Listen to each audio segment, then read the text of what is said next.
कई बारी हम सोचते हैं कि हम लाइफ में फंस चुके हैं, हम स्टक हो चुके हैं, हम इम्प्रूव नहीं कर पा रहे, हम आगे नहीं बढ़ पा रहे। आसपास के लोगों को देखते हैं, वो भी तुम्हें तुम्हारे जैसे नज़र आते हैं, वो कहते हैं ये भी फंस चुके हैं, सारी सोसाइटी एक जैसी है, एक थाली की चिट्टी बट्टी है। तुम्हें खुद नाकामयाबी का मतलब फीलिंग आती है और आसपास के लोग भी तुम्हें नाकामयाब मायूस नज़र आते हैं। ये तुम्हारी गलत फहमी नहीं है, तुम्हारे लोग कहेंगे आसपास के लोग, क्योंकि तुम ऐसे हो इसलिए तुम्हें सारे ऐसे नज़र आ रहे हैं। पर ऐसा बिल्कुल नहीं है भाई, तुम्हारा माइंड बिल्कुल सही समझ रहा है। जो तुम्हारे न्यूरल पाथवेज़ हैं ना, वो मोस्टली तुम्हारे आसपास के लोगों जैसे हो सकते हैं। न्यूरल पाथवेज़ क्या होते हैं? माइंड के अंदर ना पाथवेज़ होते हैं, मतलब कनेक्टिविटी होती है न्यूरॉन्स की। और वो कनेक्टिविटी डिसाइड करती है हम कैसे डिसीजंस किस तरीके से ले रहे हैं। लाइफ में कोई मुश्किलें आ रही हैं, हम किस तरीके से उनको परसीव कर रहे हैं और उन प्रॉब्लम्स का सलूशन किस तरीके से प्रपोज़ करते हैं लाइफ में, है ना? उनको कैसे अप्रोच करते हैं। तो ये सारी चीज़ें ना न्यूरोप्लास्टिसिटी के अंदर आती हैं, हमारी डिसीज़न मेकिंग कैसी है। तो कई बार ऐसा होता है कि लाइफ में अगर प्रॉब्लम्स आ रही है ना, और मान लो तुम कुछ ऐसी प्रॉब्लम्स हैं जो मतलब तुम जिसमें फंसे हुए हो, तुम पुरानी प्रॉब्लम्स को सॉल्व नहीं कर पा रहे हो, तो मतलब ये है कि तुम्हारे लाइफ में नया एक्सपीरियंस नहीं आ रहा, तुम्हारे लाइफ के न्यूरल पाथवेज चेंज नहीं हो रहे, तुम कुछ ऐसी एक्टिविटीज़ नहीं कर रहे हो लाइफ में जो तुम्हारे न्यूरल पाथवेज को चेंज करने में हेल्प करे। मैं ये नहीं कह रहा कि तुम्हारा न्यूरल पाथवे चेंज हो जाएगा, मतलब न्यूरल पाथवे का मतलब तुम्हें नहीं समझ आ रहा तो तुम खुद यूट्यूब पे सर्च कर सकते हो, विकीपीडिया पे सर्च कर सकते हो, या एआई से पूछ सकते हो।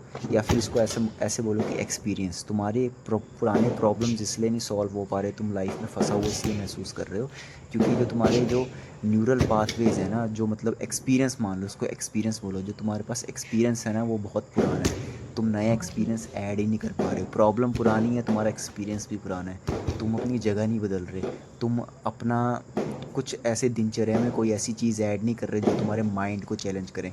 जब तक तुम्हारा माइंड चैलेंज नहीं होगा ना, तब तक वो नई चीज़ें नहीं सीख पाएगा। नई मतलब माइंड जो होता है ना, मल्टी डायमेंशनल होता है। ये चीज़ों को ऐसे एक डायमेंशन में, लीनियर मोशन में नहीं समझता, ये अलग अलग मोशन में समझता है। तो इसीलिए माइंड को ट्रेन करना है ना, तो तुम्हें नई नई एक्टिविटीज़ उठानी पड़ेंगी।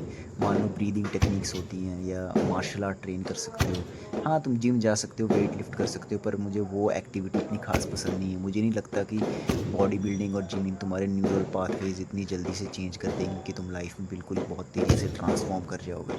और ये मेरी बातें कुछ लोगों के सिर के ऊपर से उड़ जा रही होंगी, क्योंकि मेरी कुछ बातें ऐसी होती हैं सिर्फ हाई आईक्यू वाले को लेकर, मतलब लो आईक्यू के लोगों को ये चीज़ें जल्दी समझ में नहीं आएंगी। तो सबसे पहले आज का तुम्हारा काम है, तुम न्यूरल पाथवे को समझो। न्यूरल पाथवे क्या है, इस चीज़ को जानो, न्यूरॉन्स क्या है इसको जानो, नए एक्सपीरियंस को लाइफ में लाओ, तभी तुम अपनी पुरानी प्रॉब्लम्स को सॉल्व कर पाओगे। सबसे पहले तो इस चीज़ को समझो। फॉर एग्जांपल, जैसे मान लो मैं मार्शल आर्ट में इम्प्रूव करता हूँ ना, हर बारी मैं फ़ील करता हूँ मेरा स्टेमिना बढ़ा है, मेरी मतलब फॉर्म इम्प्रूव हुई है, हिटिंग टेक्निक इम्प्रूव हुई है।